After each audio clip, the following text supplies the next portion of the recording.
is 1294 on the Arborean calendar, and a battlefield is strewn with corpses where soldiers scavenge. A soldier holds up a severed head, questioning its worth.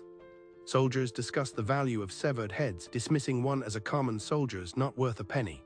Ryuka, hooded, observes a severed head with a feather, recognizing it as an officer's, while other soldiers celebrate the find, planning to take it to Gerhardt for a reward.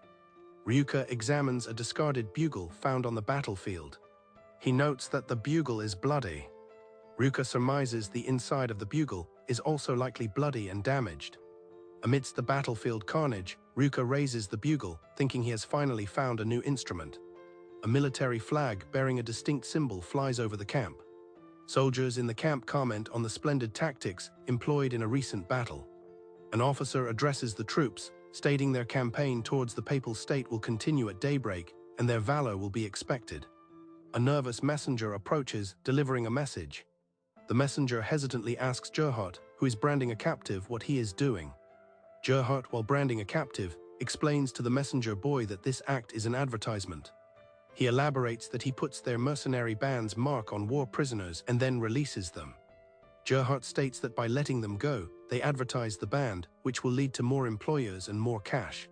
Gerhardt tells the messenger that mercenaries like them must perform such tedious routines to make money, unlike military soldiers. The branded prisoner prays as Gerhardt reflects that these actions help leave an impression. Gerhardt grimly states that he might die tomorrow, so he must leave proof of his life, even through such means. The messenger looks on with a shocked expression. Gerhardt calls out his own name with conviction. Mira comments on Ryuka's arrival, asking if he's already bored of rummaging through corpses. Ryuka angrily declares he is there to collect his pay. Gerhardt dismisses Ryuka, stating his debt for being raised is not yet settled. Ryuka argues that he has been playing the horn and demands to know how many more battles it will take to repay his debt. A soldier mocks Ryuka, saying he's just blowing a horn from a safe distance and should try killing an admiral if he wants to talk big. Gerhardt adds that any idiot could play the horn. Gerhardt sarcastically asks the soldiers if they are horn players, to which they respond hesitantly. He asserts that playing the horn is nothing compared to fighting on the front line. Gerhardt then turns to Ryuka and orders him to blow a tune. Gerhardt instructs Ryuka to play a tune loud enough to reach a specific patch of trees in the distance. Ryuka raises his horn, preparing to play. Ryuka plays the horn with immense force, a visible shockwave emanating from him. The sheer volume of the horn forces the soldiers near Gerhardt to cover their ears in discomfort.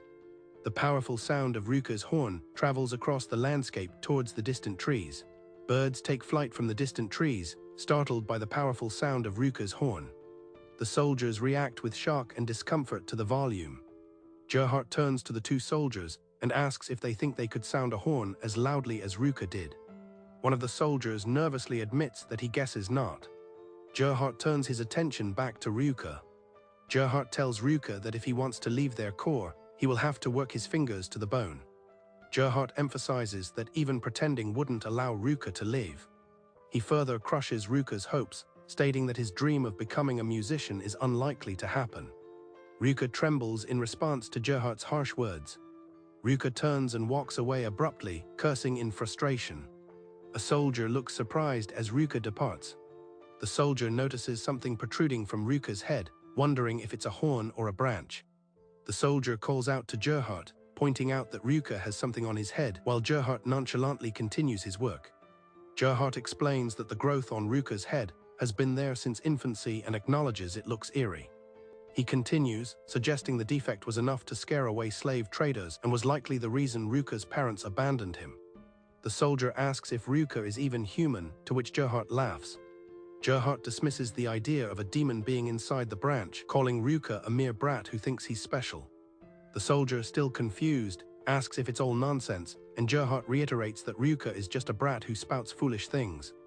Ryuka walks away, with a thought bubble indicating his claim of being able to see sounds. Gerhardt informs the soldier that he has a message for him to deliver. The messenger asks the reason for marching separately. Gerhardt vaguely mentions logistical problems as the reason. He then clarifies more precisely that they have some land to procure. Mercenaries are seen pillaging a village, with one soldier carrying a civilian over his shoulder. A woman is dragged away by a soldier. A soldier reports to Gerhardt that there are approximately 100 civilians in the village. Gerhardt is updated on their situation. Their reserves are low, they have 300 men including reserves, and food should last about 10 days. While some mercenaries revel, Gerhardt instructs them not to stay long and to prioritize packing everything. Ryuka, carrying a large basket, approaches and asks Gerhardt how many they will be marking this time. Ryuka enters a dark building, illuminating his way with a torch. He muses about finding written scores, preferring secular music but open to a hymnal. A noise from a nearby barrel catches Ryuka's attention. Ryuka opens the barrel to find Poppy cowering inside. Poppy, looking terrified, begs Ryuka to save her. Ryuka, looking concerned, asks Poppy where her family is. Poppy silently points towards something off-panel. Ryuka looks to where Poppy pointed and discovers a dead body on the floor. Poppy looks up at Ryuka with apprehension. Ryuka asks Poppy if she happens to know if there is any music-related stuff in the village, like scores or instruments. Poppy suddenly turns and flees into the forest as Ryuka watches her go. A barrel is shown filled with musical scores. Ryuka sits by a rock, examining a piece of sheet music, wondering what kind of song it is and pleased with his stash. He wistfully thinks about how he wishes he knew how to read music scores. Ryuka carefully cleans his bugle with a cloth. He brings the cleaned bugle to his lips, ready to play. Ryuka plays his bugle, and a constellation-like pattern of light emanates from it, reflected in his eye and stretching across the night sky. Gerhardt looks up at the sky with a surprised expression. Gerhardt approaches Ryuka, who is engrossed in playing his bugle. Ryuka continues to play, seemingly unaware of Gerhardt's approach. Gerhardt greets Ryuka as he approaches. Gerhardt sits down beside Ryuka, commenting on his constant solitary horn practice. Gerhardt tells Ryuka that a mercenary like him could never become a musician. Gerhardt tells Ryuka that he knows Ryuka let a kid get away. Ryuka stops playing his horn, listening to Gerhardt. Gerhardt states he doesn't care about the escaped kid, as they lack resources for many prisoners. He adds that he wishes Ryuka would get used to the mercenary life by now. As Ryuka resumes playing, Gerhardt reminds him that he is their horn player, whose job is to help command the soldiers. Gerhardt suggests Ryuka try to get along with the other mercenaries and engage in looting and pillaging. Ryuka flatly refuses, stating there is no way in hell he would do that. Ryuka questions what fun there could possibly be in what the other mercenaries are doing. Gerhardt admits their standards of fun are low, but insists that what they are doing is important, as they are having the fun they deserve instead of pretending to be big shots. Ryuka asks if being a musician means getting paid for playing music, doubting Gerhardt's understanding. Gerhardt retorts that he doesn't care what he has to become, as long as he can play in peace. Ryuka asks if blowing the horn is truly that fun for Gerhardt. Gerhardt, acknowledging Ryuka knows he can see sounds, confirms that to him, it is worth the effort. Ryuka clarifies that for him, it is not just that he loves playing the horn. Ryuka vehemently states that he hates everything, except for playing the horn. He elaborates on the horrors he despises, countless corpses, spears decorated with intestines, and girls his age being violated. Ryuka explains that when he plays his music and sees the sounds he creates, he is spared from witnessing those disgusting sights. Ryuka expresses his desires to train under a veteran horn player and attend a university to learn musical notation, asserting these things are truly valuable. Gerhardt asks if this explanation helps him understand why Ryuka wants to leave their current life. Gerhardt then asks Ryuka if his own horn has grown, to which Ryuka questions him, and Gerhardt dismissively says, "Who gives a shit?" A vast army stands prepared for battle, their spears forming a dense forest. Gerhardt, mounted on his horse, is at the forefront of his troops. The army waits, facing the enemy across the field. Ryuka stands among the soldiers, looking uneasy. Ryuka clutches his head, complaining that it itches as his name is called. Gerhardt informs Ryuka that he will be joining the spearmen for the upcoming battle. Ryuka, surprised, questions if this is a joke, stating he expected to be part of the cavalry in the front line as they are under official military command. Gerhardt explains that their employer, His Excellency, doesn't want to share the glory of this victory with anyone else. Therefore, Gerhardt cannot command his soldiers through Ryuka and instructs him to join the reserve soldiers' lines instead. Gerhardt tells Ryuka, whom he estimates to be about 14, that it is time for him to gain some experience with the spear. Gerhardt lets out a hearty laugh. Looking towards the enemy forces, Gerhardt estimates their numbers to be around 1,000. Gerhardt and another soldier confidently agree that they outnumber the enemy by 700, believing victory is assured. A soldier on horseback relays orders for the 1st Battalion cavalrymen to prepare to charge, while the 2nd and 3rd Battalions are to stand by. Gerhardt turns to his companion Colin and asks if he has any dreams. Colin considers the question and replies that he would like to eat a whole turkey. Colin adds that he would also like to visit one of the fancier brothels that only knights go to which Gerhardt sighs, thinking he should have figured. Colin asks Gerhardt if he said something out of line, but Gerhardt dismisses it, saying he is the same. As an eagle flies overhead, Gerhardt reflects that it feels like he is losing interest in those sorts of things. Colin tells Gerhardt he cannot blame him, questioning if there is much else fun to do. Gerhardt somberly agrees. A flag bearing a new, distinct symbol waves in the wind. The Pope, identifiable by his cylindrical headpiece, rides on horseback, flanked by Demi, who shields her eyes to look into the distance, and Zoe, who covers her face. Zoe, clad in a dark, patterned cloak, looks out over the landscape. The Pope, with his distinctive cylindrical head, also surveys the scene. The Pope asks Demi if she has found their target yet. Demi scans the battlefield with her hand shielding her eyes. She spots Ryuka among the soldiers, confirming his location. Demi observes that Ryuka appears quite young, estimating his age at around 14. The Pope expresses his hope that Ryuka is already sprouting and that they will soon have the chance to witness his power. The Pope, holding an ornate object, declares that the battle begins. The Pope addresses Zoe, calling her Zoe. He instructs Zoe that she knows the drill and should wreak havoc as she always does. The Pope adds that once Zoe has had her fun, she should leave the rest to the others. Zoe walks towards the enemy lines, ready to engage. Zoe takes a step forward, her bare foot touching the ground. She hurls a rock with incredible force towards the approaching enemy. Zoe stands defiantly, her cloak swirling around her. An enemy cavalryman charges directly towards Zoe. A line of enemy cavalry charges across the battlefield. An enemy soldier looks on with a confused and concerned expression, wondering what is happening. The soldier questions why their bowmen are not shooting and why the enemy cavalry is not approaching as Zoe stands alone before them.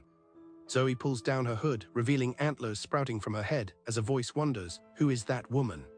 A horse rears up as it charges towards Zoe, its rider ready to strike. Zoe calmly reaches out her hand towards the oncoming horse. Her hand makes contact with the horse's muzzle. The horse's eye widens in terror upon contact with Zoe. Zoe, with a single hand, effortlessly flips the massive warhorse and its rider high into the air. Another horse is sent tumbling away from the battle line. An enemy soldier looks on in utter shock and disbelief at the unfolding chaos. Zoe continues her assault, sending more horses and riders flying. A horse and rider are completely upended by Zoe's power. A powerful force, presumably from Zoe, rips through the charging cavalry, sending numerous horses and riders flying upwards. The entire enemy cavalry formation is thrown into disarray, with soldiers and horses scattered across the battlefield. The battlefield is littered with fallen horses and soldiers in the aftermath of Zoe's attack. Zoe stands calmly amidst the devastation she has caused. Gerhardt watches the scene unfold, his face a mask of shock and disbelief. Gerhardt, stunned by the display of power, orders a retreat.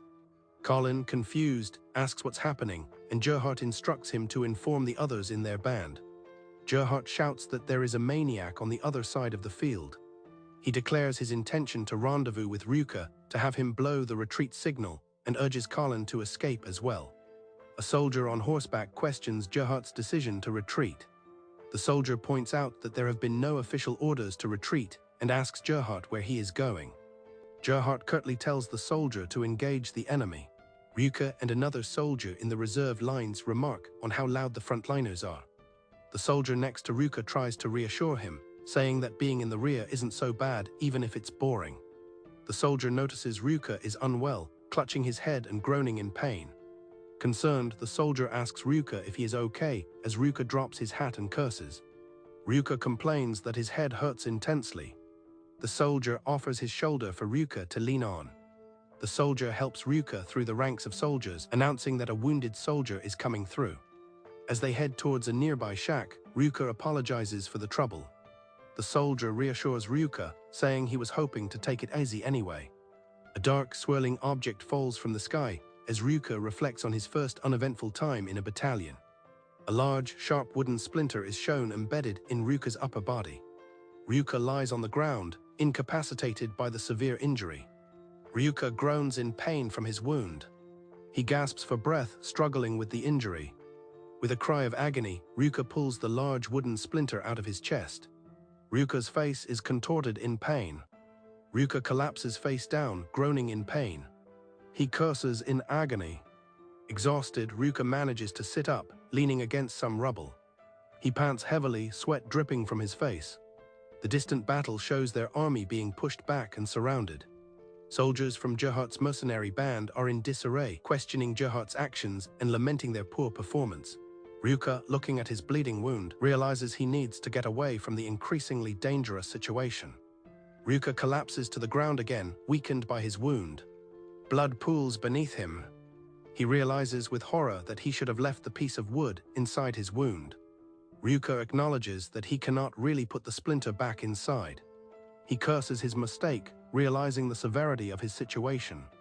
Lying on the ground, Ryuka weakly thinks that he never got to learn how to read music scores. He wonders if this is how he will die, cursing his fate and the pain. A single tear rolls down Ryuka's cheek. He remembers Jaehaert's face, marked by battle. The symbol of Jaehaert's mercenary band comes to mind. Ryuka recalls Jaehaert's words about the need to leave proof of one's existence, even if it's through crude means. A spark of determination appears in Ryuka's eyes. Ryuka struggles, thinking about what would happen if he were to die. He coughs up blood. He considers that if the mercenaries also died, there would be no one left to remember him. Ryuka acknowledges that those mercenaries are the worst. However, he decides he would rather they live than be forgotten, looking at his own unique horn-like branch. Jaehaert's flag is riddled with arrows. A soldier reports he has gathered their forces and asks if they should move, but Jaehaert orders them to hold. Jaehaert, shielding himself from a volley of arrows, states they will wait a bit longer, acknowledging the situation is worsening. The army is completely surrounded, with arrows raining down upon them from all directions. Soldiers cry out that any openings in their flanks are being targeted by enemy arbalists and that enemies to their front and rear have cut off their escape routes. A soldier informs Jaehaert that with their soldiers scattered and the military's failure making things worse, any orders he issues will be ineffective. Jaehaert asks about the whereabouts of the horse-hurling woman, and a soldier replies that she withdrew. Jaehaert mutters to himself, wondering about that horned woman and if she is related to Ryuka.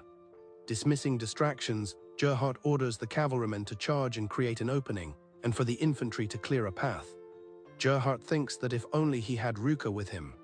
Jaehaert on horseback looks up as bright, branching lines of light appear in the sky above the battlefield. A vast, intricate pattern of light, resembling a branching tree or constellation, fills the sky, with a central beam pointing down towards the battlefield. A closer view shows the complex network of light lines in the sky. Soldiers on the battlefield look up in amazement and confusion at the celestial phenomenon. The intricate light pattern is reflected in Jaehaert's eye as he stares upwards. Soldiers gaze up at the strange lights, one of them asking if they are stars. Another soldier wonders aloud if the lights are some kind of retreat signal. Jaehaert remembers Ryuka's claim, "I know that you think that you can see sounds." A look of realization dawns on Jaehaert's face as he utters Ryuka's name. The Pope and his retinue observe the beam of light from a distance, which now clearly points towards a small, isolated shack. Demi remarks that Ryuka's powers must have just sprouted. The Pope, with a hint of a smile, comments how fun. Ryuka, holding a small, cross-shaped object, looks up towards the light as a voice remarks how exciting it is to find a new comrade. Nailing, Ryuka brings his horn to his lips, a constellation pattern forming above him as he prepares to play. A powerful wave of sound, depicted as light, shoots from Ryuka's horn towards the sky. Ryuka smiles faintly, a glowing light pattern swirling around his horn as he plays. He puts the horn to his lips and plays again with determination. Ryuka kneels and plays, the light from his horn creating a path in the sky. The light patterns extend across the vast sky. The light forms a distinct line, connecting Ryuka's position to the distant battle. Soldiers are engaged in fierce combat within the encirclement, the beam of light visible between them. Jaehaert on horseback observes the beam of light cutting through the battlefield. He looks on in stunned disbelief.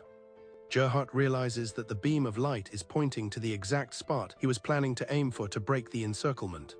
He then notices that the rain of enemy arrows has suddenly stopped. Gerhardt bellows an order to his cavalry to get ready. His soldiers look on, some confused by the sudden command. Gerhardt points towards the beam of light and declares that they will break the encirclement in that direction. A soldier exclaims that the light is their signal to retreat. Gerhardt proudly confirms that Ruka sounded the signal, and it shows them their retreat route. Soldiers shout for others to make way as Gerhardt prepares to lead the charge. Gerhardt and his cavalry charge forward, following the path indicated by the beam of light.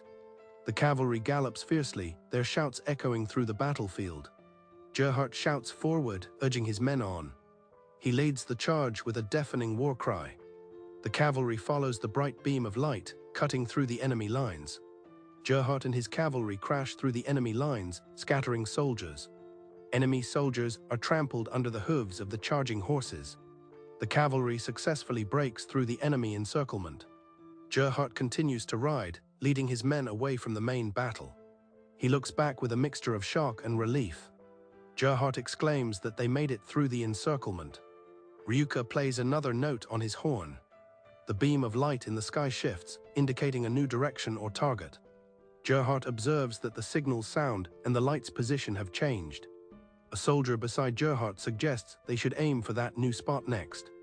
Gerhardt exclaims in agreement with the soldier's suggestion. He orders his men to follow the light and the sound. Gerhardt rallies his troops to force the enemy ranks into disarray and assist their allies. Gerhardt realizes with astonishment that it is not just him. He understands that all allied soldiers are able to comprehend Ryuka's signal. Allied soldiers are shown fighting in coordination, guided by the light patterns in the sky. An archer explains that they do not just see the sound. He clarifies that they can actually decode the intent behind Ryuka's signals. Gerhardt, with tears in his eyes, acknowledges that Ryuka is a brat, but he is actually leading them. Allied soldiers run towards the guiding line of light. They shout in unison, aiming for the indicated line. Enemy soldiers react, determined to kill them all and prevent their escape. The Allied forces charge forward in a coordinated assault. An Allied soldier skillfully parries an enemy attack. The soldiers move with precision, guided by the light. An Allied soldier, following the light signal, swiftly maneuvers to strike an enemy. Allied soldiers effectively counter the enemy, their movements guided by the lines of light. An enemy soldier, fatally wounded, expresses his disbelief that they all countered at once and questions how the signal could have enabled such a feat. Soldiers shout instructions to run towards the next beam of light. The Allied soldiers retreat and reform their lines along the guiding light. Ryuka, watching from afar as a new light signal appears, is still playing. He looks at the bell of his horn and thinks to himself that he does not understand what is happening. Ryuka thinks that he has always been able to see sounds, but he never wanted to show them to anyone. The soldiers continue to follow his lead, running in formation. He believed that he alone saw the sounds and never needed anything more. As the soldiers run, Ryuka revises his thought, or so I thought. Multiple lines of Allied soldiers run in perfect formation across the battlefield. The soldiers converge, forming a larger cohesive unit. The army moves in a large rectangular formation, with smaller groups flanking them. An overlay of a grid-like light pattern shows how the army's formation aligns with Ryuka's signals, as he thinks, but now I realize. Ryuka looks on with intense focus, understanding dawning in his eyes as he thinks that this. The soldiers below move in perfect order, under the canopy of the light grid Ryuka has created. Ryuka realizes with a start that this experience is actually fun. The soldiers continue their coordinated movements under the intricate light pattern. Gerhardt and his men are retreating, the light grid still visible above. Gerhardt suddenly tells Colin he is leaving the rest to him and rides off in a different direction. Colin shouts after Gerhardt, questioning where he is going.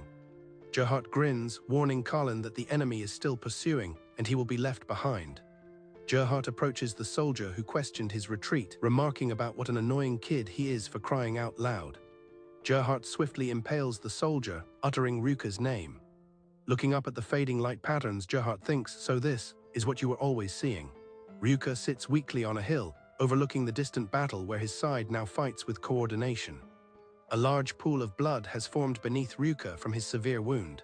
Ryuka, looking exhausted but with a faint smile, asks an unseen person if they saw what he did.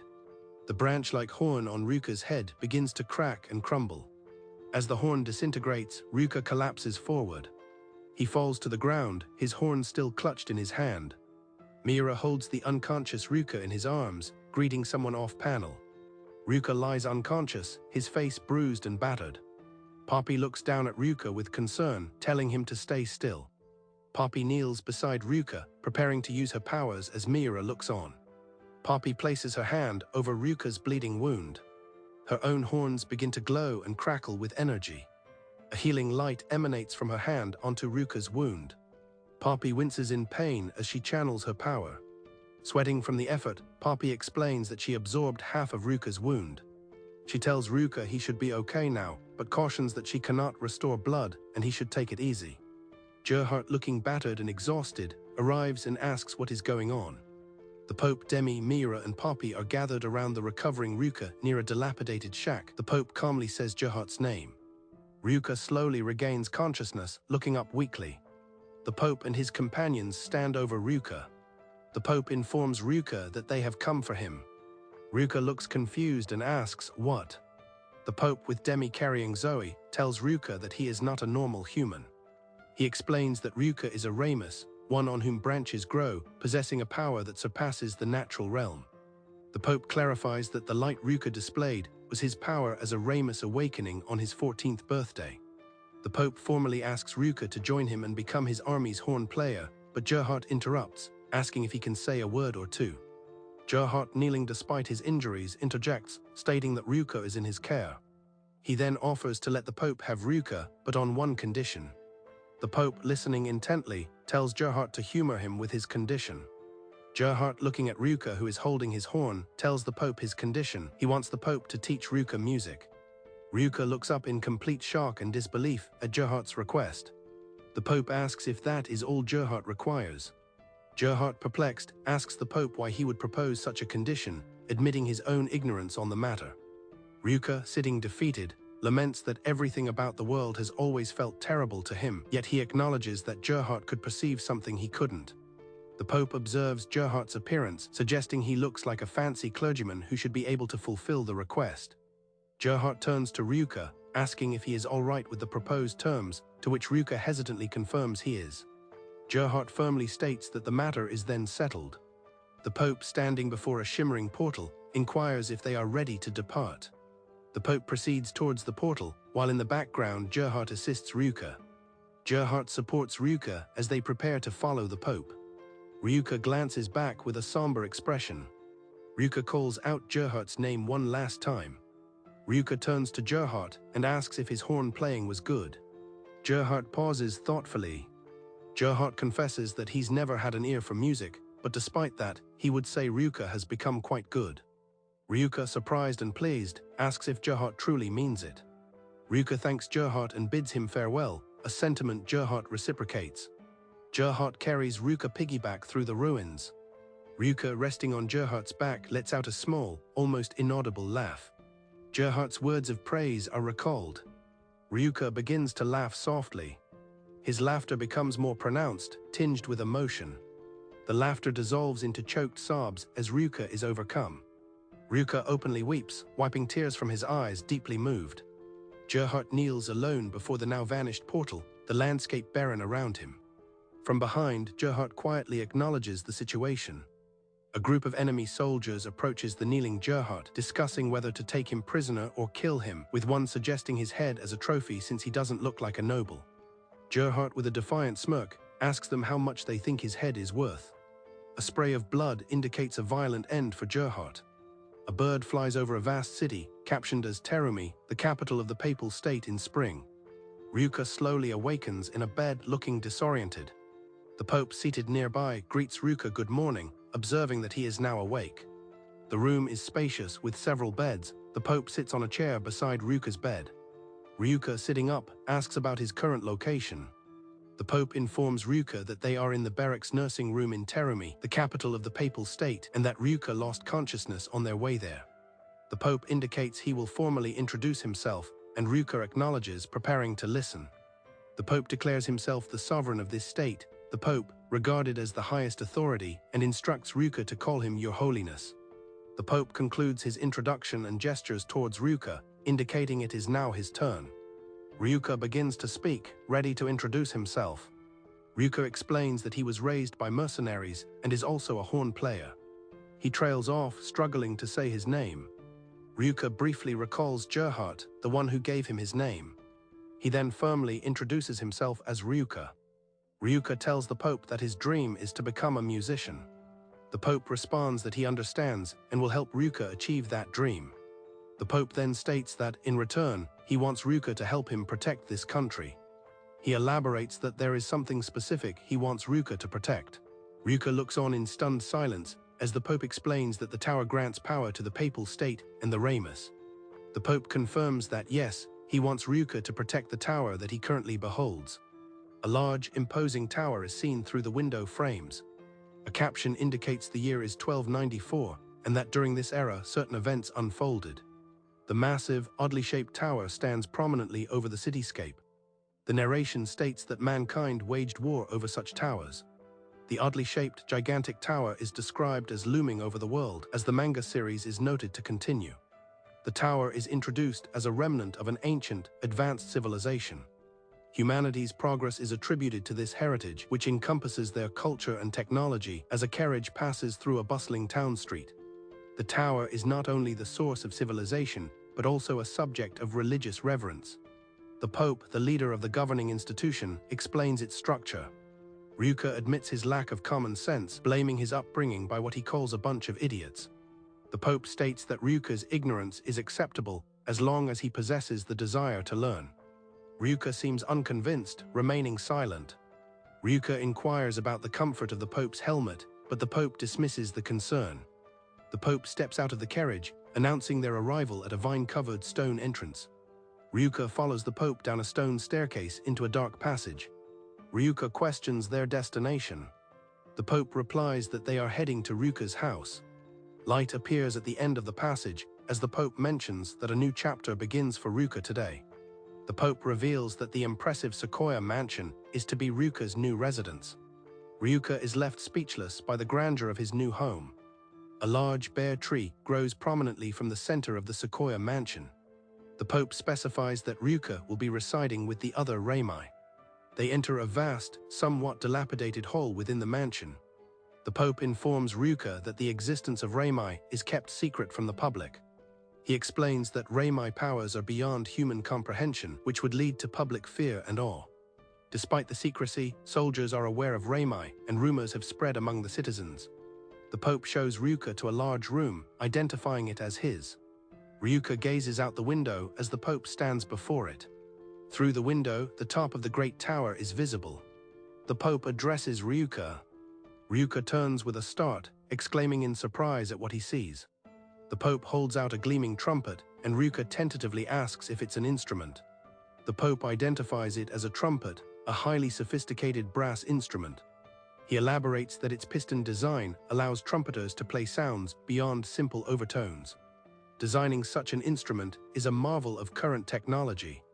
Ryuka is amazed to learn that this instrument was created using technology from the tower. The Pope informs Ryuka that his new role will be to fight for the tower's protection, while Ryuka begins to play the trumpet. Ryuka uncertainly agrees, and the Pope confirms he will uphold his end of their bargain regarding Ryuka's musical education. The Pope, standing by the window, states there is something he needs from Ryuka before officially employing him. The Pope leads Ryuka along the castle wall, stating his desire for Ryuka to demonstrate his power again. Ryuka, pulling up his hood, questions the Pope about their destination and the presence of the two other hooded figures. Seagulls fly over the stone ramparts overlooking the sea. Ryuka, still hooded, hesitantly asks about the two figures. The Pope reveals that the two individuals, Demi and another, are Reimai, similar to Ryuka.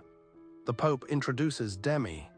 He then introduces Zoe, who apologizes to Ryuka for a previous incident involving a thrown horse. Ryuka looks puzzled by Zoe's apology. The Pope clarifies that the city of Terumi is a giant fortress situated by the ocean. He asks Ryuka if he sees the ships surrounding the harbor, and Ryuka affirms that he sees quite a few. The Pope explains that the numerous ships are all military vessels from a neighboring country. Ryuka expresses his alarm, learning they've been blockading trade for a month. The Pope reminds Ryuka of the tower's significant heritage. This heritage includes crucial knowledge like architecture, linguistics, weapon designs, and coinage, all of which contribute to a country's national strength. The Pope explains that this is why Ryuka's assistance in protecting the tower is crucial, though he hints at other functions of the tower. Ryuka spots an officer on the wall and speculates if he is the commanding officer. A close-up shows the stern face of the officer Ryuka noticed. The Pope casually greets Pietro. Pietro and another soldier kneel, addressing the Pope with reverence. The Pope explains to Ryuka that this man is Pietro, the Imperator of the state. Ryuka is taken aback, questioning the title Imperator as soldiers shout orders to line up. An impressive array of soldiers stands in formation in the courtyard. Ryuka looks on, somewhat bewildered. The Pope addresses Ryuka directly. The soldiers are neatly arranged in large blocks. Ryuka observes the scene, acknowledging to himself that the Pope is serious. The Pope officially tasks Ryuka with commanding the soldiers positioned below them. Enemy ships are beached near their coastal encampment. Soldiers are scattered around their temporary camp. A soldier questions their captain about why they are still waiting on the beach.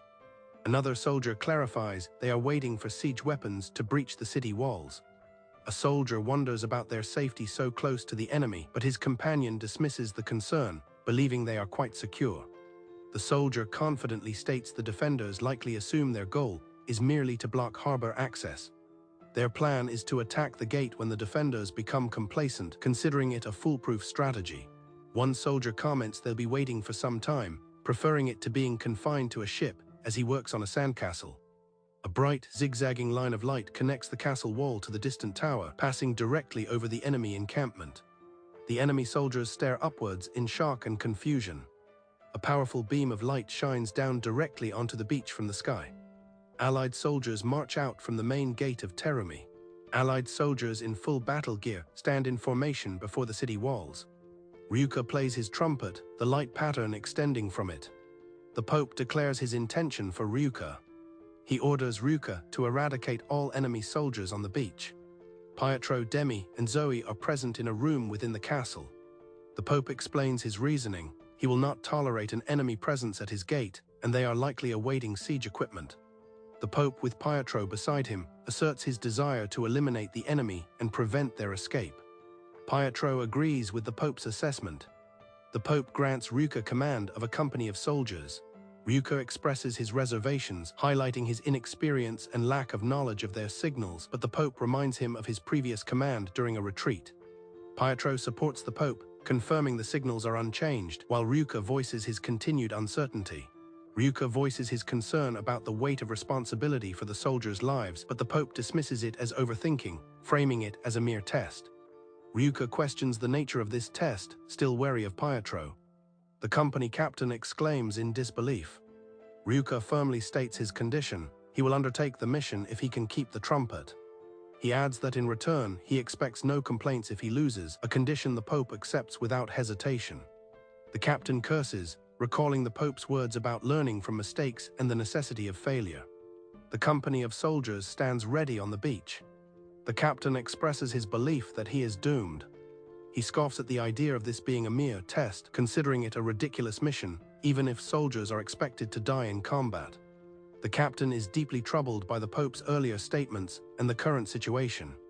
Soldiers look up at the sky, questioning the bizarre light formation above them.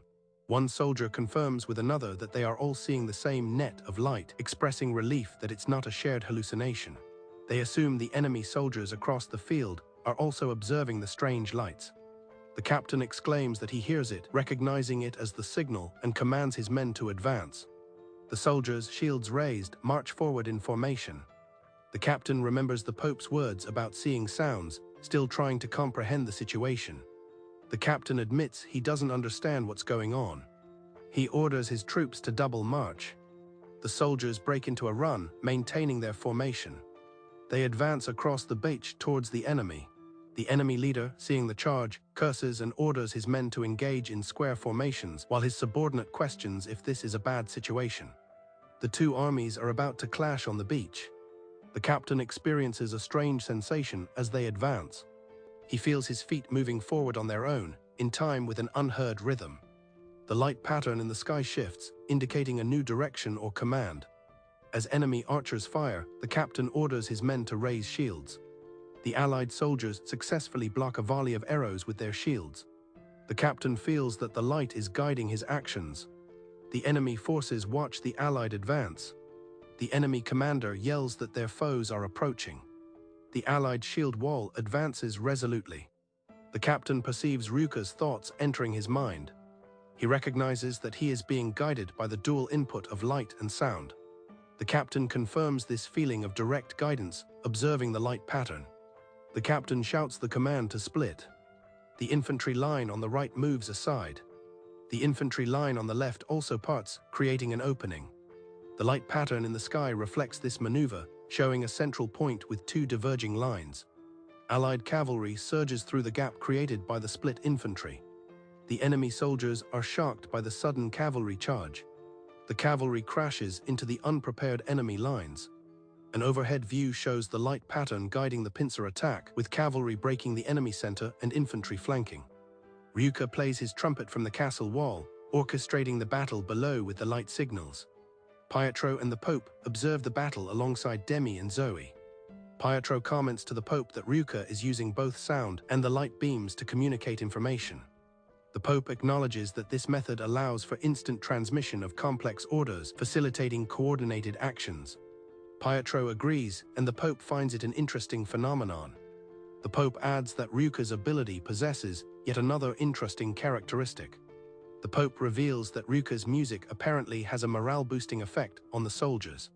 He learned from prisoners that moving with the sound felt good, like acting on their own volition. Despite this feeling, they were simply following signals, and from a distance only the light is visible. The Pope conjectures that only soldiers directly under Ryuka's command receive his thoughts. The Pope finds this aspect of Ryuka's power particularly intriguing. Pietro acknowledges the Pope's words. A flashback shows Gerhardt asking Ryuka if he is paying attention. In the flashback, Ryuka is practicing his horn in a stable while Gerhardt lectures him. Gerhardt tells Ryuka that wars are not won by fools. He emphasizes that quick wits combined with fundamental knowledge are crucial. Gerhardt continues, saying that a brave but witless individual will ultimately fail. Ryuka curtly tells Gerhardt to be quiet, but Gerhardt insists on giving an example. Gerhardt points to a battlefield, likely illustrating his point with a real-time scenario. Gerhardt explains that cavalry, for instance, is vulnerable to projectiles. Therefore, if the enemy has crossbows, an ill-timed charge would mean their demise. He adds that while crossbow bolts are deadly, reloading them is a slow process. If the cavalry can reach the enemy arbalists before they reload, they can overwhelm them. Ryuka seems unimpressed as Gerhardt begins to discuss infantry tactics. Gerhardt explains that foot soldiers function as a mobile defensive wall. They protect allies or obstruct enemy movement, a role mirrored by the opposing infantry who are shown pushing back. However, these formations have vulnerable flanks and rears. Gerhardt points out that these vulnerabilities are the key to finding an infantry's weak spot. Gerhardt mentions longbows as Ryuka continues to play his horn in the flashback. Ryuka expresses his annoyance with Gerhardt's lectures. He admits he doesn't understand why Gerhardt insisted on teaching him military strategy. Looking at a defeated enemy soldier, Ryuka declares his wish to teach him, the soldier, or perhaps Gerhardt by extension, music. The enemy captain shields himself from a barrage of arrows. A soldier reports that they are being cut off and suggests retreating due to the worsening situation. The captain observes that the main gate is open and their enemy is admitting wounded soldiers, a sight that gives him pause. The enemy captain decisively orders his troops to raise their flag and storm the open gate. His soldiers express concern about their exposed rear, but he retorts that it implies fewer defenders ahead, urging them to cause havoc inside and target the commander. He orders all his men to charge, disregarding the soldiers at the gate. Gerhardt in the flashback proposes a lesson on annihilating the enemy. Ryuka in the present looks on from the wall. The light pattern from Ryuka's horn shifts again, indicating a new command. The enemy soldiers charge headlong into the dark opening of the gate. The enemy captain's face is tense as his forces rush towards the gate. Gerhardt's lesson concludes that the key is to create an opening to bait the enemy as allied soldiers lie in wait inside the gate. Gerhardt explains that once the enemy is lured in, a signal is given for the ambush to commence. By this stage, the enemy forces should be completely surrounded and trapped. Gerhardt's voice from the past declares that victory will belong to them as Ryuka confirms their success in the present. Pietro and the Pope stand together, observing the outcome. The Allied soldiers look back at the now secured gate. A soldier tentatively asks his captain if he can say something unusual. The soldier confesses that the battle was enjoyable, a sentiment Ryuka shares from his position on the wall. The Pope claps his hands, signaling approval. He addresses Zoe. Zoe prepares herself as the Pope entrusts the remaining task to her. Ryuka questions Zoe's actions, warning her of the danger below, but Zoe leaps from the wall. Zoe descends rapidly towards the enemy, an exclamation mark signifying the suddenness of her action. Ryuka looks on in disbelief from the wall. A dark spiral of energy forms as Zoe impacts the ground. An enemy soldier's head is sent flying. The Pope casually mentions to Ryuka that he likely hasn't witnessed Zoe in combat before. He encourages Ryuka to watch her performance. Zoe is a whirlwind of destruction, effortlessly dispatching multiple enemy soldiers. A close-up on Zoe's determined face as she fights. The Pope informs Ryuka that Zoe is his most powerful Ramus. Ryuka realizes the context of Zoe's earlier apology and is told he should try to get along with her for his own protection. Enemy soldiers rain down from the sky as the Pope watches from the rampart. The Pope begins to make a formal statement. In a formal setting, the Pope officially accepts Ryuka as his Ramus, with Demi standing by. Ryuka sits holding his trumpet, a slight smile on his face. The Pope outlines Ryuka's responsibilities, protecting the country and its tower and being at his command. The Pope remembers he needs to inform Ryuka about their adversary. He summons Demi and asks her to reveal their enemy to Ryuka. Demi explains her enhanced vision and ability to share it.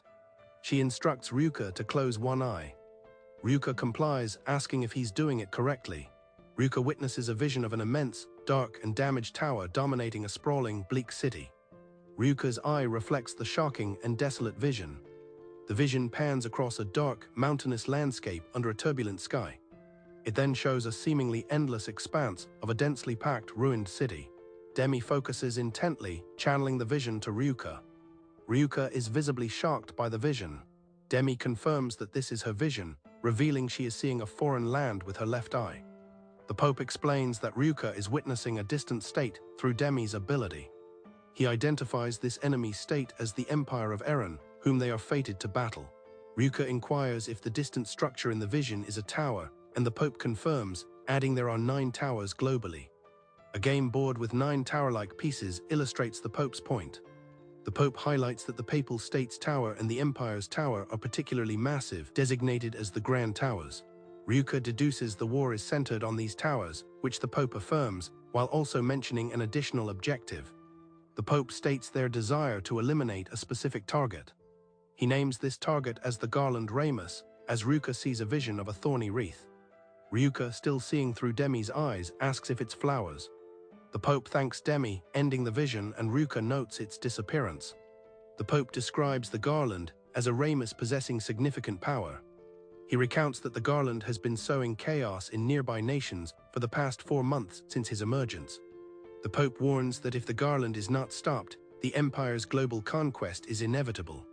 He requests Ryuka's assistance in defeating the garland, emphasizing the need for all available Raimai, as Ryuka realizes the true purpose of his employment.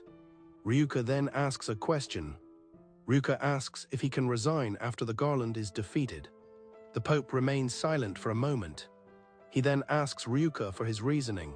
Ryuka explains that the idea came to him while playing the horn during the earlier battle. Ryuka contemplates, feeling that his current path is not what he truly desires. He acknowledges his escape from the mercenaries and the opportunity to study music, but fears that serving another army means no real change. He concludes that this is why he must set a condition. Ryuka declares that once the garland is defeated, he will resign as the Pope's horn player. The Pope listens, considering Ryuka's demand that he still pay for his studies post-mission. Ryuka asks if his terms are clear, adding that refusal means he leaves and returns the trumpet. The Pope remains silent for a moment. The Pope taps his fingers, contemplating Ryuka's ultimatum. The Pope extends his hand. He states that they have an agreement. Ryuka smiles, satisfied with the outcome. They shake hands, finalizing their deal. Ryuka asks about the garland's capabilities, doubting his strength, but the Pope reveals the garland destroyed a country 4 months prior. Ryuka is momentarily speechless. He questions the extent of the destruction, wondering if it involved assassinating leaders or capturing the capital. The Pope simply states no, the land itself was obliterated. The Pope elaborates that a single attack from the garland incinerated an entire nation's territory, leaving behind only scorched earth. It is explained that Miura will follow the guiding light created by Ryuka, whose sounds and illumination will pave the way through the darkness. Miura is to follow the guiding light, a combination of Ryuka's sounds and visual cues which will lead him through the darkened environment. The Pope elaborates that during the operation, Demi will use her abilities to assist Ryuka. He explains that Demi's eyesight will help Ryuka perceive and guide Miura even at high speeds. Simultaneously, enemy guards are thrown into confusion by a sudden noise, wondering if it's a bugle call signaling an attack and urging everyone to wake up. The visual plan shows soldiers, presumably Miura, navigating a path through enemy territory. Ryuka anxiously asks the Pope if a mistake on his part means Miura dies, to which the Pope bluntly confirms. Demi acknowledges that this responsibility is what it means to be a captain. The Pope instructs Ryuka that once the battle commences, he is to find an opening and signal him. Ryuka, his eyes covered, tells Miura that he will help him escape. Miura, looking downcast, asks what Ryuka means by that. Ryuka thought Miura wanted to flee, and Miura acknowledges knowing the severe punishment for assisting a deserter. Miura points out that deserters face capital punishment, but he was let off previously, speculating that Reimai must be important. Ryuka assures Miura he will be fine, prompting Miura to ask why Ryuka would offer such help.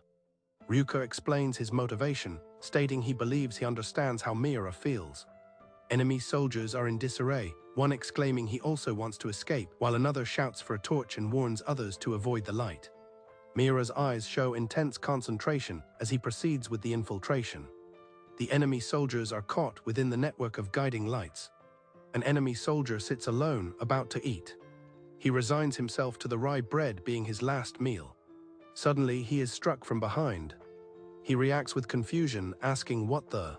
Before he can fully comprehend, he is dispatched by the unseen force. A colossal, shadowy figure extends a hand, symbolizing the overwhelming power of the attack. The victim of the attack is shown falling down a shaft of light. A loud crash signifies a gate being forced open. Soldiers inside react with an understated, "Oh my." A group of figures is seen fleeing through the now open gate. The remaining soldiers are bewildered, one questioning if they are fleeing, while another confirms their departure. The Pope expresses his satisfaction, saying, "Good." Standing with Ryuka and Demi, the Pope congratulates the three of them on a job well done, as Miura sits exhausted. The Pope specifically acknowledges Miura's efforts, stating he essentially carried the team. Miura, weary, manages a "yes, thanks." Ryuka looks on, taking in the scene. Ryuka turns to Miura, asking why he didn't escape, mentioning he told him to give the signal.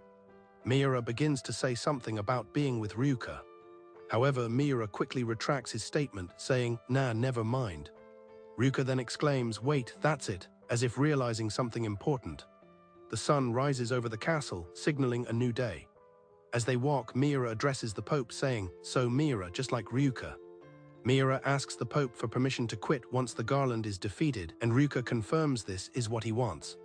The Pope agrees, stipulating that Miura must guarantee a good life for Ryuka. Demi listens nearby. Ryuka asks the Pope if he is speaking to him in his capacity as Miura's captain. The Pope explains that naturally, as a captain, Ryuka would have a say in his subordinates' career decisions. The Pope then seeks confirmation that Ryuka accepts being Miura's captain.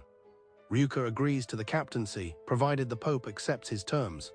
The Pope turns to Miura, asking if he is fine with this arrangement, to which Miura enthusiastically agrees, and the Pope declares the matter settled. The Pope addresses Ryuka as captain and states he looks forward to his future endeavors. Ryuka excitedly tells Miura, "See, I told you he'd listen." Miura responds uncertainly, "I don't know," prompting a confused "huh" from Ryuka. Miura reflects on his own motivation for fighting. He muses that his reason for fighting isn't something grand like avenging his family or reclaiming his homeland, but rather something that makes sense and is actually worth fighting for. Miura expresses that it feels as if all he's doing is trying to run away or quit the army, to which Ryuka nonchalantly asks, "Who cares?" Ryuka elaborates that the whole world sucks, so it makes sense that Miura would want to run away from it. Miura looks at Ryuka with a newfound resolve. He then smiles and tells Ryuka not to worry. Demi comments to Ryuka that he makes for a surprisingly good captain, but Ryuka retorts, "The hell I do." Demi descends a staircase. She approaches an unseen figure, addressing them as Your Holiness. Demi reports sighting an advancing Empire regiment roughly 300 miles from the Papal State, noting the likely presence of Reimai within their ranks. The unseen Holiness responds, "Is that so?" The elder statesman, upon hearing the news, leans back and remarks with interest, "How exciting." A close-up reveals his eager and slightly cunning expression. A voice declares that they are finally approaching a war between Reimai, amidst a maelstrom of flying weapons. The sheer volume of weaponry underscores the scale of the impending conflict. A hand clenches into a determined fist. Soldiers scatter in panic as a barrage of projectiles rains down upon them. The ground erupts in a series of violent explosions. A beam of light, perhaps a sound wave visualized, enters Ryuka's room. Ryuka is shown in bed, seemingly startled or waking up, his trumpet nearby. He sits up, looking towards the window. Looking out the window, he sees the distant source of the sound. He identifies the sound as the reveille. Ryuka remarks to himself that these people also sound the bugle. The Pope informs Ryuka of his decision. Ryuka is to be in charge of the Reimai as their captain, in addition to his bugler duties. Ryuka expresses surprise, questioning if the Pope is sure. The Pope states that Ryuka's actions in the previous siege convinced him of his potential. Demi stands by as the Pope explains that as captain, Ryuka will command in combat and also be responsible for the Reimai's well-being at all times. Ryuka looks troubled as the Pope emphasizes the irreplaceability of the Reimai and his desire for Ryuka to maintain their peak physical and spiritual condition. Ryuka internally dismisses the Pope's offer, thinking there's no way he'd consider it. He believes no one in their right mind would take on such a responsibility. Suddenly, Miura, bound on a bed, cheerfully wishes Ryuka top of the morning. Ryuka is visibly startled by the unexpected sight. Miura introduces himself, confirming Ryuka's name and stating he is also a Remus. Miura apologizes for bothering Ryuka so early and politely asks if Ryuka could untie him. Later, as they walk together, Miura expresses his embarrassment that Ryuka had to see him in that state. Miura formally introduces himself as Ryuka's new roommate, mentioning he only joined 4 months ago and is still new. Ryuka, while reassuring Miura not to worry, curiously asks why he was tied up. Miura informs Ryuka that His Holiness instructed him to explain the mansion's rules, though he admits there isn't much to teach. Their duties primarily consist of cleaning, training, and worship. Miura adds that they repeat these duties and are not allowed to go outside. Ryuka inquires about the kind of training they do. Miura lists armed combat and horse riding, and sometimes just parading around the mansion. He summarizes it as everything one would expect from a soldier, much to Ryuka's apparent dismay. Ryuka asks where everyone else is, and Miura replies that they all skip practice and do their own thing. Miura adds that they've never even had a meal together. He mentions that he always trains alone in that spot, as Ryuka is seen stumbling during practice. Miura, helping Ryuka, says he has a feeling he won't be alone anymore. Miura notes that while there are many rules, all their basic needs are provided for as they share a meal. As they eat, Miura remarks to Ryuka that the place isn't really that bad. Ryuka considers Miura's words, thinking he might be right. Poppy suddenly speaks up, telling Ryuka that His Holiness is just messing with him and that she heard Ryuka is becoming their captain, which she deems too much trouble as she dislikes warfare. Miura states that her opinion doesn't matter. Poppy asks what, and Miura explains that His Holiness desires Ryuka as his captain. Miura takes a drink and asserts that their preferences don't matter if it's what His Holiness wants. Ryuka appears contemplative. Poppy reluctantly concedes, saying, okay. Miura begins to say he just wants to know one thing about the captain. Their conversation is interrupted by a knock at the door. Demi enters, announcing, "We've got work." Miura asks Demi what kind of work they have, while Ryuka looks on. Demi explains their new assignment. The Reimai have been instructed to retake a seized fortress. A military camp is established outside the target fortress. Soldiers carry supplies and stand guard within the camp. Guards are posted at the entrance of a large tent. An officer briefs the Pope inside the tent, detailing that the fortress was initially a logistics base, but was abandoned due to operational problems. The Pope, along with Ryuka, Miura, Demi, and Zoe, listens as an officer reports that their patrols discovered the fortress was already empty when the enemy occupied it. Zoe speculates the enemy is a small force of about 100, likely leftovers from another battle who stumbled upon the fortress, while Demi adds there are some problems. It's explained that the fortress is situated in a wide river with a single stone bridge providing the only means of access. Their attempts to improvise a battering ram proved futile. The officer continues, stating that due to these factors, they judged their forces inadequate and sent word to headquarters in Terami for assistance. The Pope views this as an ideal chance for the Reimai to gain experience, while the officer expresses surprise at His Holiness's personal presence. The officer identifies Ryuka and Mira as the rumored Reimai. The Pope addresses Mira, who confirms his identity. The Pope correctly surmises that Mira has never fought in a real battle before, which Mira affirms. The Pope declares this situation perfect. Well then, the Pope tells Ryuka and Mira that he will be relying on both of them for the upcoming operation. Ryuka responds with determination, asserting, "We've got this." The Pope specifies that Ryuka will be responsible for carrying out the plan that very night. Sometime later, Mira approaches Ryuka, who is sitting alone under a tree near the camp. Demi approaches Ryuka and Mira, telling them to cover their eyes with the provided cloth. Ryuka questions if it's a blindfold. Demi explains that the attack will commence at night, so they must adapt their eyes to the darkness beforehand, instructing Mira as well. Mira, looking tearful, agrees to wear the blindfold. He thanks Demi, his voice filled with emotion. Ryuka, surprised, tells Mira he thought he had stopped crying already, and Mira apologizes. Mira admits he probably looks pathetic, while Ryuka reassures him it's not really like that and asks what happened. Mira confesses that despite appearances, he gets scared easily. He reveals his deep fear of having to fight that night. Ryuka asks Mira if he's afraid, questioning if Reimai aren't supposed to be strong, recalling Zoe's amazing combat prowess. Mira urges Ryuka not to compare him to Zoe and the others. Zoe interjects, stating that not all Reimai are the same. Mira confesses that he is, in fact, scared of using his own power. He explains that he's been marked since childhood for the branch on his head, which is likely why he's such a scaredy cat. Mira reveals that just yesterday, he tried to escape the mansion, not wanting to risk his life fighting soldiers. However, Demi and His Holiness's personal guards apprehended him before he could get away. Ryuka connects this to why Mira was roped up earlier, and Mira confirms it was similar to when the Pope first found him. Mira tragically reveals that his house, hometown, and mother were all lost, vanishing into thin air because of the garland. He remembers the Pope telling him, "Let us take revenge together." Mira admits he was sure he wanted that too at the time. With his only living relative taken from him, seeking revenge seemed logical. However, Mira confesses that no matter how much he tried to despise the garland, he simply couldn't do it. In his heart, all he truly felt was relief that he hadn't been caught in the rubble of his destroyed home. Mira calls out to Ryuka. He states that whether he survives the night or not depends entirely on Ryuka.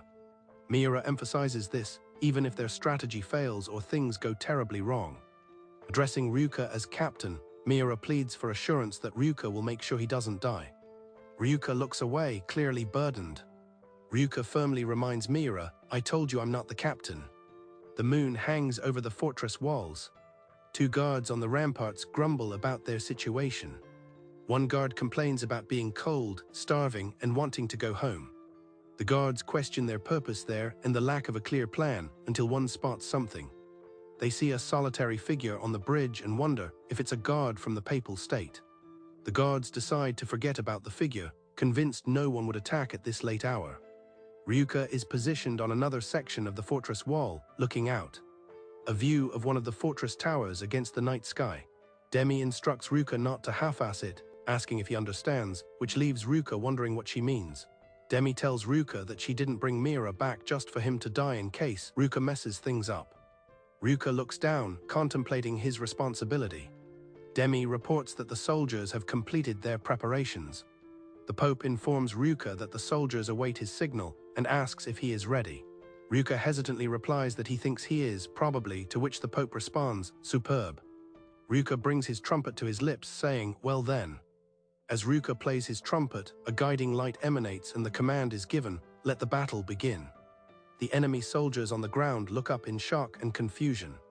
The light pattern from Ryuka's signal spreads across the sky over the fortress. Enemy soldiers observe the strange lights with apprehension. At the foot of the bridge, Miura stands as a beacon of light, ready for action. A guard on the wall exclaims in disbelief, "What the hell?" An aerial view shows Miura at the start of the illuminated bridge path. The light path clearly marks the route across the bridge. The entire bridge leading to the fortress is now aglow with guiding lights. Miura crouches in a starting position, ethereal wings of energy forming behind him. The Pope's voice gives the command, "Forward sprint, go." Miura launches himself forward with immense power. He bursts into motion, a cloud of dust and debris marking his takeoff. Miura's incredible speed creates a blur as he races across the bridge. He rapidly closes the distance to the fortress. Ryuka observes Miura's advance with focused intensity. Miura continues his high-speed advance along the bridge. An enemy guard looks up in astonishment as Miura somersaults over him. Miura skids to a stop, having successfully crossed the bridge. He now stands within the fortress walls, the gate visible behind him.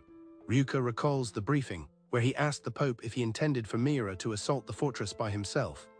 The Pope affirms Ryuka's understanding of the plan. He clarifies that Miura's role is to cause a distraction within the fortress to lure guards away from the main gate. Ryuka, still in the flashback, questions how Miura will assault the fortress, while Miura listens. The Pope reassures them that Miura is an exceptionally fast runner. He adds that Miura's speed should enable him to breach the wall without issue, as current-time guards react to the light and Miura's presence, demanding to know who he is. The Pope elaborates on a flaw in Miura's power. His eyes cannot keep up with his own speed, which Miura confirms. Miura explains that if there are too many obstacles, he ends up crashing and getting injured, which the Pope acknowledges.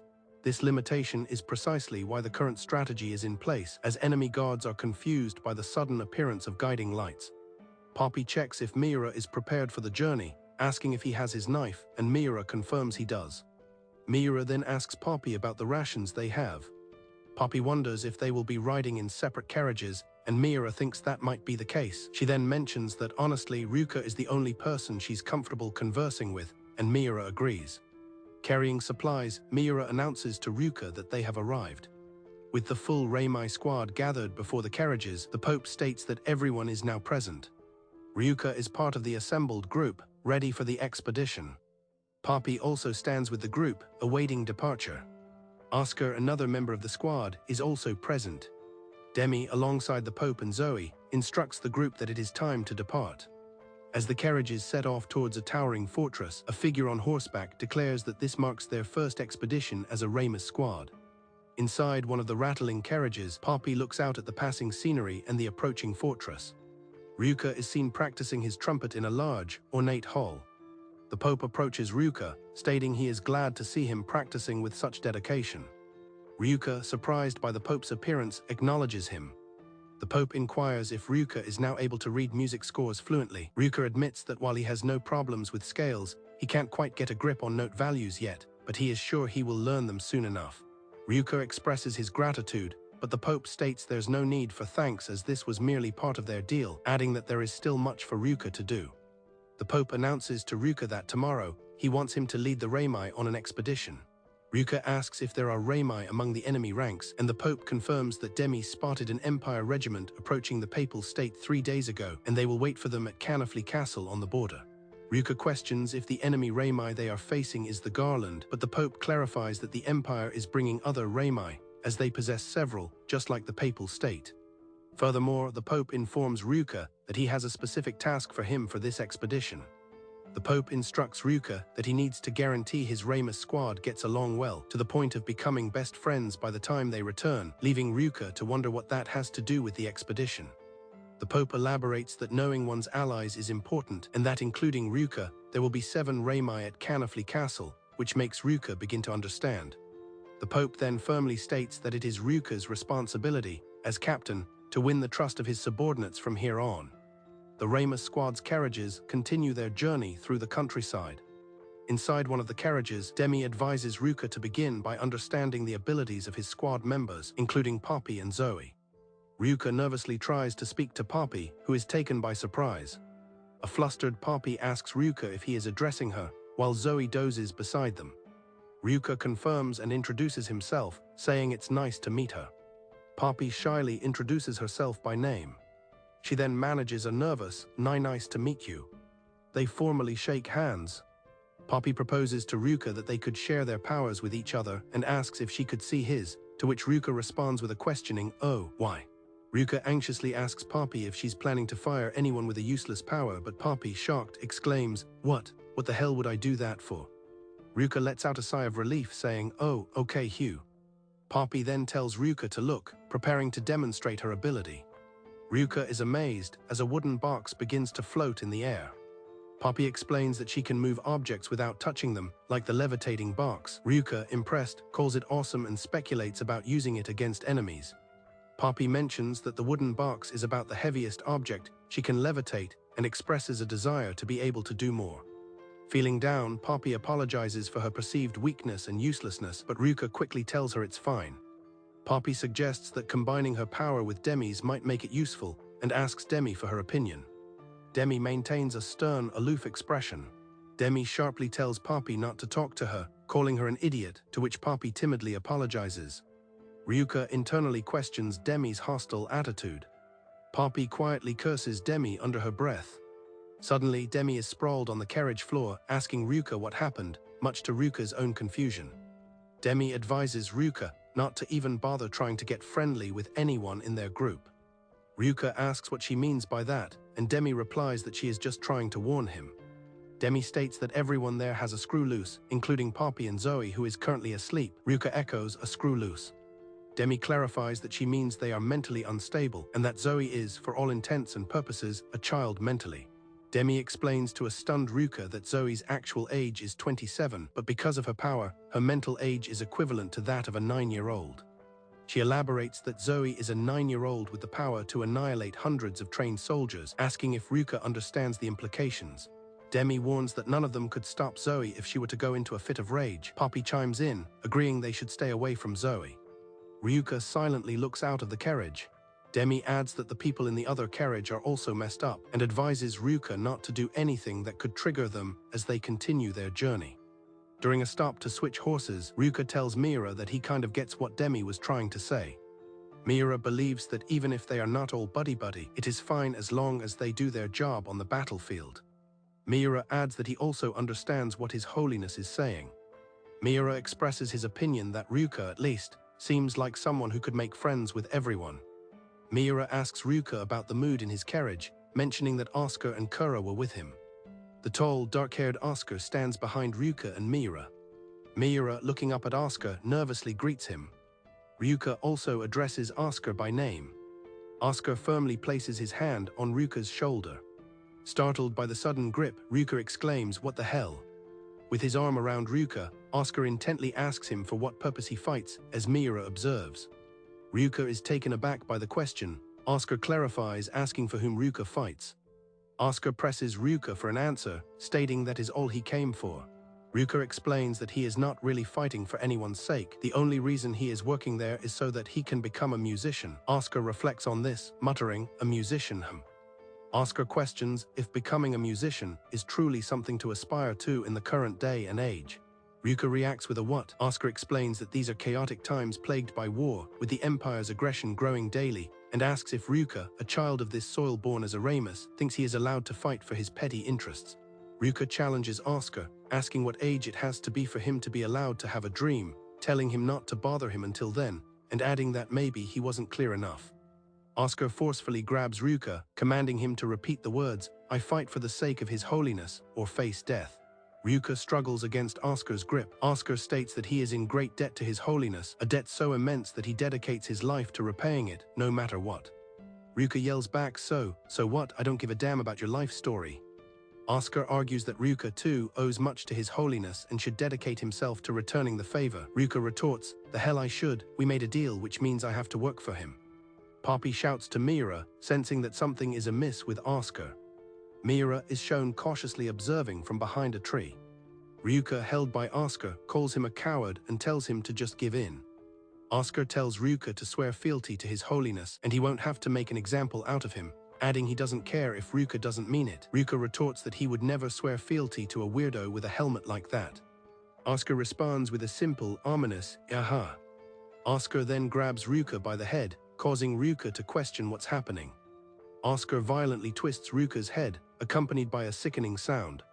Ryuka is shown in agony as Asuka continues to apply pressure. Asuka then forcefully throws Ryuka to the ground. A voice tells Asuka that his actions were not kind. Kura appears, telling Asuka that just because he dislikes Ryuka doesn't mean he can break his neck, as Ryuka looks on in disbelief. Asuka is shown recovering on the ground. Asuka states that he is not putting his life in the hands of someone who doesn't share his goal. Kura tells Ryuka not to worry too much, as Asuka's neck audibly snaps back into place. Asuka gets up, his neck fixed, and tells Ryuka that besides, he can't die anyway. Ryuka is utterly confused by Asuka's statement. Miura approaches Ryuka, asking if he is okay, and Ryuka confirms he is. Ryuka realizes that Kura is the one who healed his wounds before. Kura confirms, stating, "Yes, I am Kura, I am the one who saved your life." Ryuka asks what just happened, and Kura explains it was the power of his branch. Kura elaborates that with his power he can displace wounds and diseases. He explains that at the instant Ryuka's neck was broken, he transmitted the wound to himself and then into Asuka. Ryuka realizes that Asuka really tried to kill him and asks Kura if it hurts to transmit wounds to himself. Kura replies that if it's only momentary, he doesn't feel anything at all. However, Kura admits that the time he healed Ryuka before, it did hurt a bit. Ryuka apologizes, but Kura says it's fine. Kura leans close to Ryuka and confides that surprisingly, he actually loves pain. The Pope calls out Ryuka's name, startling him. The Pope summons Ryuka, telling him to come here for a while. Ryuka sits alone, thinking to himself that these people are insane, just as Demi had said. The Pope asks Demi what's new, and Demi responds that there is something she wants him to see.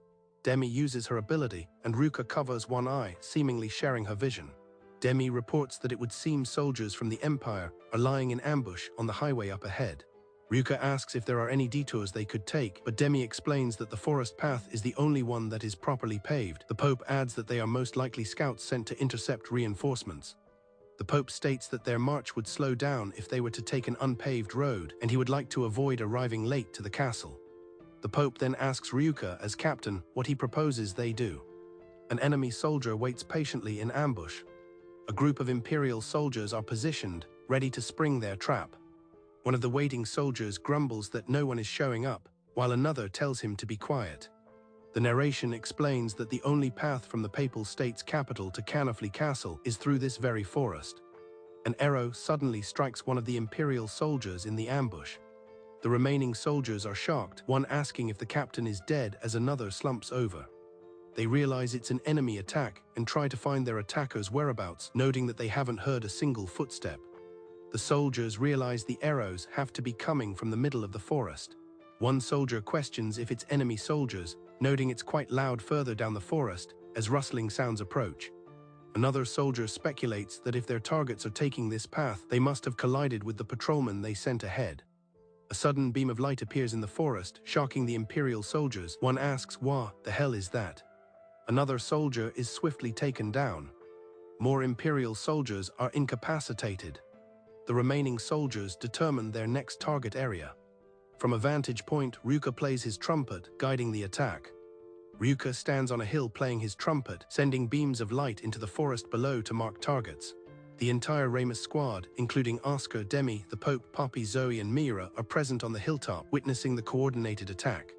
The light beams effectively mark multiple targets within the forest. The Pope observes the ongoing operation. Ryuka explains to the Pope that they will launch surprise attacks in the forest, targeting one spot at a time. Ryuka explains to the Pope and Demi that by using Demi's sight, he will pinpoint and share the enemy locations, believing this will give them an advantage. The Pope considers this. Zoe proposes using Poppy's power as well, and the Pope agrees that it's perfect for surprise attacks. Poppy draws her bow, remembering that her power allows her to move objects. Poppy explains that she can only move light objects. However, Poppy reveals her power's strength is its range. As long as she can see an object, she can move it, no matter how far away. She can even freely control the trajectory of arrows, which are shown expertly maneuvering. Imperial soldiers are struck down by precisely guided arrows. The enemy soldiers are in disarray, cursing and questioning the attack. One shouts they're in the forest and shouldn't be killed like flies, while another urges them to retreat to their camp. The Imperial soldiers flee in terror, cursing as the light beams continue to expose them to the unerring arrows. They lament the deadly accuracy of the arrows and the light that reveals their positions. A soldier wonders aloud if there are Reimai present among their attackers. Upon spotting their campsite, a soldier exclaims that if Reimai are involved, they are completely finished. An Imperial soldier reaches the campsite, finding it in ruins. Oscar stands defiantly in the ruined campsite, pierced by multiple weapons, but still standing over fallen enemies. A surviving Imperial soldier mutters that there is no way they are a match for them. Oscar, though heavily injured and bloodied, remains steadfast. The last of the Imperial soldiers attempt to attack Oscar with an axe. Oscar walks through the defeated remnants of the enemy ambush. The ambush site is completely overrun, and the narrator declares that, just like that, victory belongs to the Reimai. From the carriage window, Poppy gazes ahead. The Reimai squad's carriages approach the formidable Canifley castle. The Pope announces their arrival, thanking them for their efforts. The carriages pass through the large gates of Canifley Castle. Ryuka, Mira, and Demi descend a staircase within the castle. The entire Reimai squad gathers in a castle courtyard. The Pope addresses the assembled Reimai, informing them of a big fight scheduled for the next day and advising them to rest and prepare. The Reimai squad rests in their sleeping quarters as someone wishes them a good night. The sun rises, signaling the dawn of a new day. The Pope and Ryuka walk together through a castle hallway. The Pope states that they have already gone over the general battle plan. The Pope tells Ryuka that he leaves the rest to him, and Ryuka acknowledges this. The Pope asks Ryuka how his attempts to befriend the other Reimai went, and Ryuka admits that he tried but ended up nearly being killed by them. The Pope acknowledges that the Reimai have their problems and tells Ryuka he will need to be clever. The Pope expresses his belief that Ryuka, despite the challenges, is the one who can win their trust. As they walk down a long corridor, the Pope tells Ryuka that his job isn't to become strong, but rather to be revered. The Pope further states that Ryuka's efforts will benefit their nation and surely the world in the near future. The Pope expresses his hope that Ryuka will accumulate all different sorts of experience. The Pope senses Ryuka's hesitation and asks if something is the matter. Ryuka reflects that he did indeed agree to become captain. The Pope reminds Ryuka that in return for helping him learn music, Ryuka promised to help kill the garland. Ryuka affirms this but adds, so don't get me wrong, I'll help you. I'll even endure some pain for you. Ryuka, holding his trumpet, declares that what he wants to do, his goal there, begins and ends with this. A flashback shows Oscar questioning if Ryuka's dream is really something to aspire to in this day and age. Ryuka tells the Pope that he hears all sorts of things about the Empire or the Garland or about the times they live in, but frankly, he couldn't care less. He continues, stating that everything they keep talking about is none of his business and asks the Pope to keep that in mind. The Pope from a distance tells Ryuka that he is afraid that won't do. As Ryuka walks away, the Pope states that Ryuka is the only one who cannot run away. Soldiers line the castle walls, observing the massive enemy army assembled outside. Mira looks surprised by the scale of the enemy forces. The Pope, standing with Ryuka, Demi, and Mira on the ramparts, observes that the Empire's soldiers seem to have finished their preparations as well. The enemy army is shown in its entirety, a formidable force with siege engines ready. The Pope instructs Ryuka to sound the call for battle. Ryuka brings his trumpet to his lips, preparing to play. Beams of light shoot upwards from the castle battlements. The light beams curve over the main gate of the castle. The beams of light strike the ground outside the castle walls with force. Ryuka emerges from the castle's main gate, which is framed by pillars of light.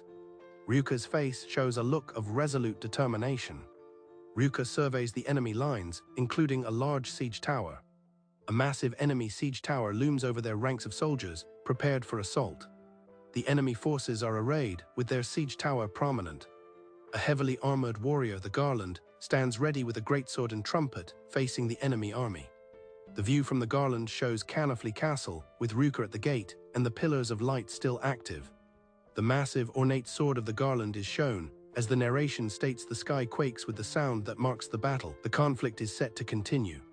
The chapter commences with a military leader announcing the explanation of their battle strategy. The leader delegates the task of handling common soldiers to the lieutenant colonel, citing his expertise on the castle. He adds that their soldiers are aware of the Reimai and will be fighting together. The Pope then assigns Ryuka the responsibility of leading his Reimai squad to confront the enemy Reimai. The chapter commences with a military leader announcing the explanation of their battle strategy. The leader delegates the task of handling common soldiers to the lieutenant colonel, citing his expertise on the castle. He adds that their soldiers are aware of the Reimai and will be fighting together. The Pope then assigns Ryuka the responsibility of leading his Reima squad to confront the enemy Reimai. The Pope informs Ryuka that an exceptionally powerful enemy Reimus has been detected and he is entrusting Zoe to deal with this specific threat. The Pope mentions that he has positioned Oscar to guard the path from above the precipice and has other Reimai on standby. Ryuka, holding a game piece, asks about potential complications. He specifically wonders if complications could arise from something happening to Zoe or if a new Remus appears on the enemy side. Ryuka expresses doubt that anything could happen to Zoe, their strongest soldier, but the Pope, while agreeing Zoe is formidable, hints at a vulnerability. The Pope firmly states that Ryuka must understand that even Zoe possesses a weakness.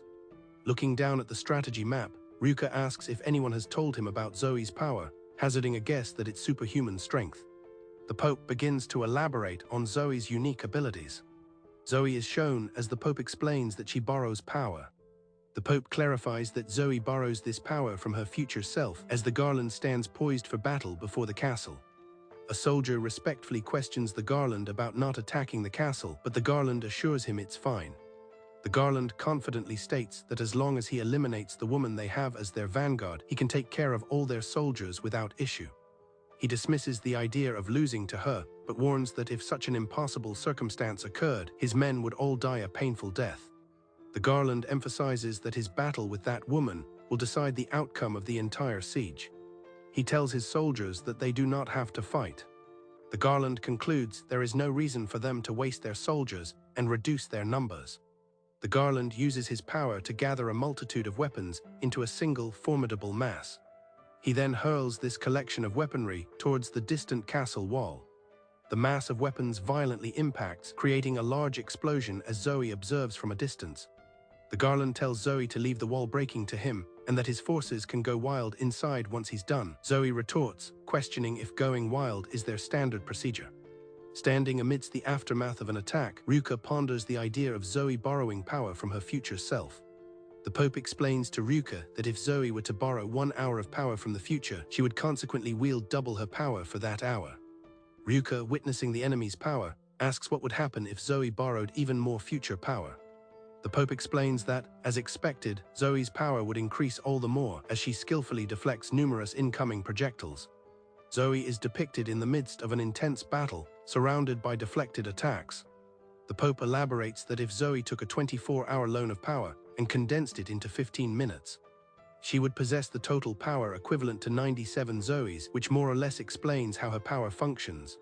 The Pope clarifies that once the borrowed power is depleted, Zoe spends the equivalent borrowed hours sleeping.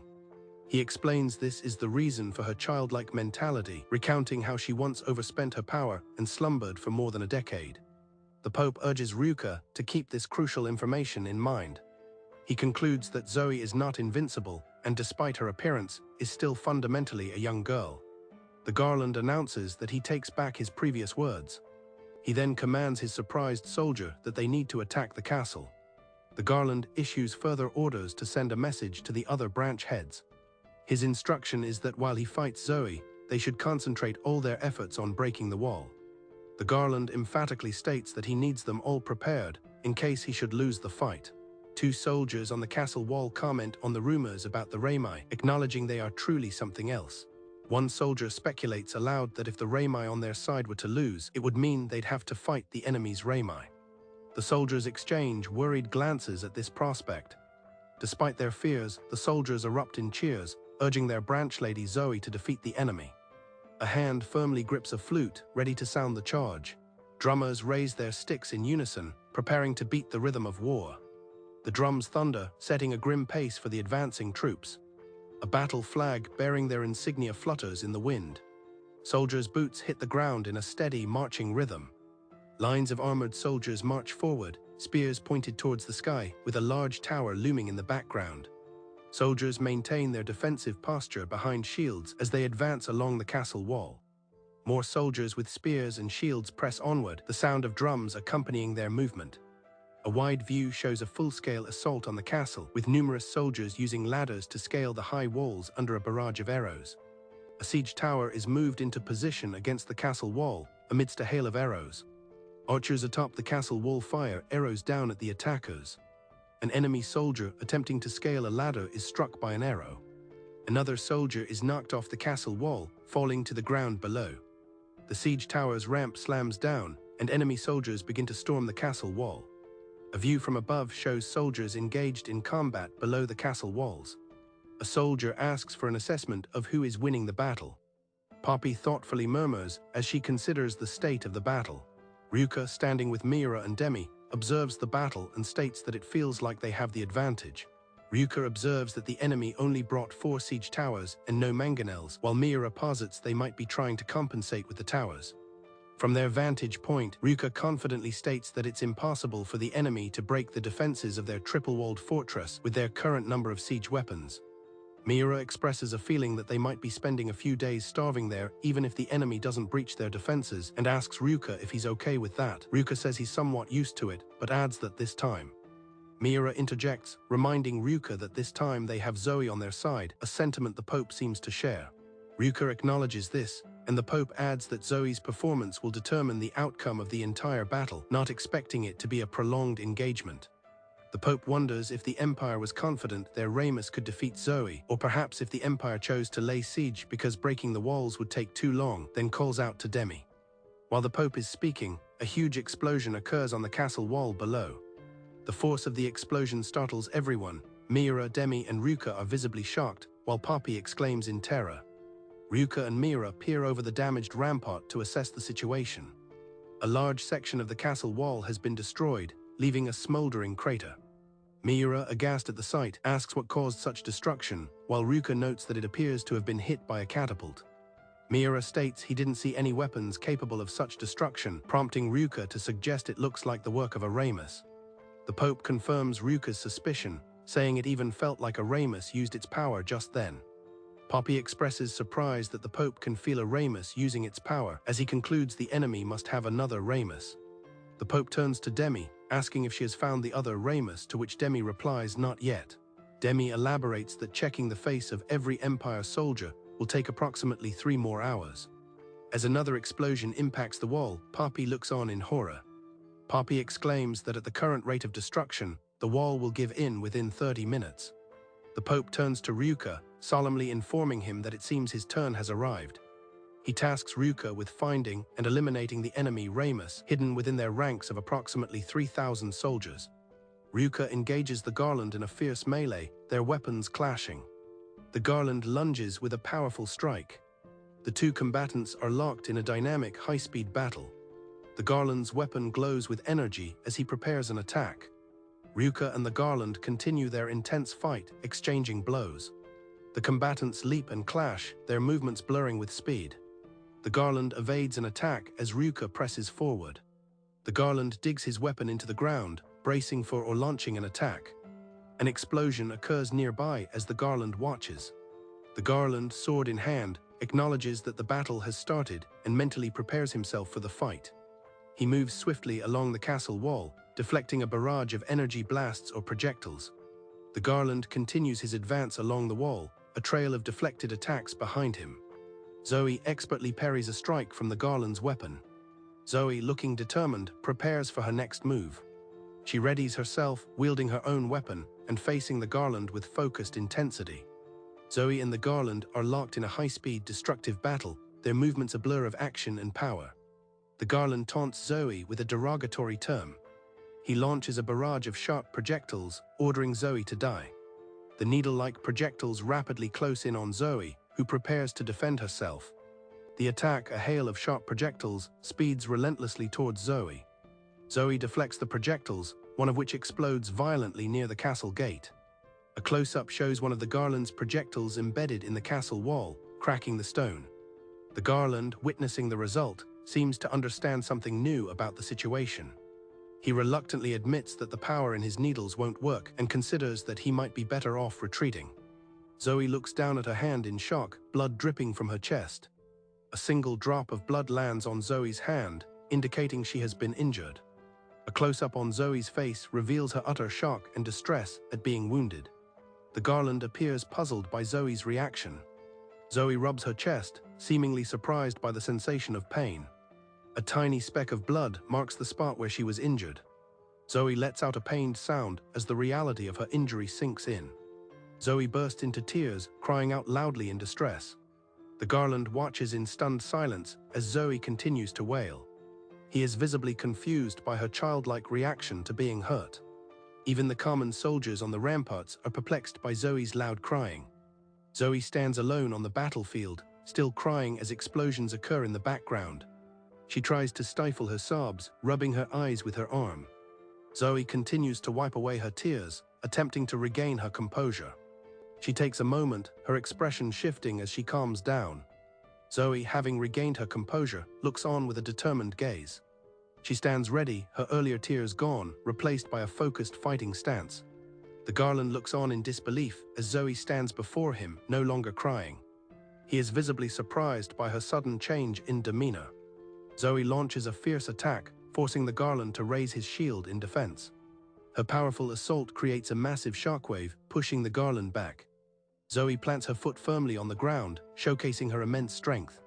A massive sphere of energy, crackling with power, forms around Zoe's shield, embedded in a pile of weaponry.